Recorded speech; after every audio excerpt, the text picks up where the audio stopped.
Today we talk about how to turn on salary updates notifications on your Glassdoor app. We're going to figure out the solution or know how you can do that on your app.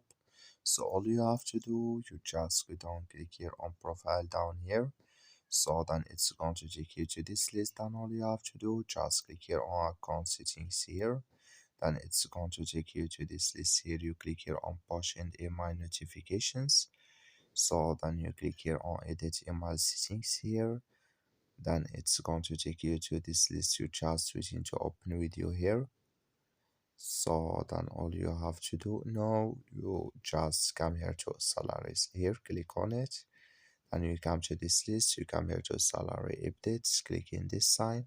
Then like you see this color show for us, that's means salary updates notifications come on with us now.